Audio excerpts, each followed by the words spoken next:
See, I don't have any issue with any influencer or fitness content creator. I have only issue when they sell supplements like actor. ಸಿ ಆ್ಯಕ್ಟರ್ಸ್ಗೂ ನಿಮಗೂ ಏನು difference? ಅವರು script ಕೊಡ್ತಾರೆ, ಅದನ್ನೇ ಓದ್ತಾರೆ. ನೀವು ಸ್ಕ್ರಿಪ್ಟ್ ಕೊಡ್ತೀರಾ, ಅದನ್ನೇ ಓದ್ತೀರಾ. ಫಿಟ್ನೆಸ್ ಇಂಡಸ್ಟ್ರಿಯಲ್ಲಿ ಇದ್ದೀರಾ, you are actually in a better way to promote or to demote someone health.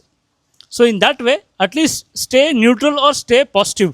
ನೀವು ಏನೋ ಒಂದು ಸಪ್ಲಿಮೆಂಟು ದುಡ್ಡಿಗೋಸ್ಕರ ಪ್ರಮೋಟ್ ಮಾಡ್ತಾ ಇದ್ದೀರಾ ಅಂದರೆ just question about your authenticity. ನೀವು ನಿಮ್ಮ ಫ್ಯಾಮಿಲಿಗೆ ಅದೇ ಸಪ್ಲಿಮೆಂಟ್ನ ಸಜೆಸ್ಟ್ ಮಾಡ್ತೀರಾ? ಸೊ ನೀವು ಇದೇ ಥರ ಮಾಡ್ತಾ ಹೋದರೆ ನಿಮ್ಮ ಲಾಂಗ್ ರನ್ನಲ್ಲಿ ನೀವೇ ನಿಮ್ಮ ಗುಂಡಿನ ತೊಡ್ಕೋತೀರಾ.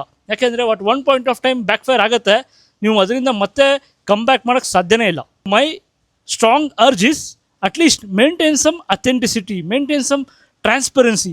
ಇದಿಲ್ಲದೆ ನೀವು ಜಸ್ಟ್ ಸಪ್ಲಿಮೆಂಟ್ ಸೆಲ್ ಮಾಡ್ತಾ ಇದ್ದೀರಾ ದುಡ್ಡಿಗೋಸ್ಕರ, ಫೇಮಿಗೋಸ್ಕರ, ವ್ಯೂಸಿಗೋಸ್ಕರ ಅಂದರೆ ನಿಮ್ಮಂಥ ಗಾರ್ಬೇಜ್ ಮೈಂಡ್ಸೆಟ್ ಯಾರೂ ಇಲ್ಲ. ದುಡ್ಡು ಮಾಡ್ರಪ್ಪ, ಹೌದು ದುಡ್ಡು important, I agree, but money should be made in right way. ನೀವು ತಪ್ಪು ದಾರಿಯಲ್ಲಿ ಅಥವಾ ಏನೋ ಈಸಿ ವೇಯಲ್ಲಿ ಮಾಡ್ತಾ ಇದ್ದೀರಾ ಅಂದರೆ ಸಸ್ಟೈನಬಲ್ ಆಗಲ್ಲ.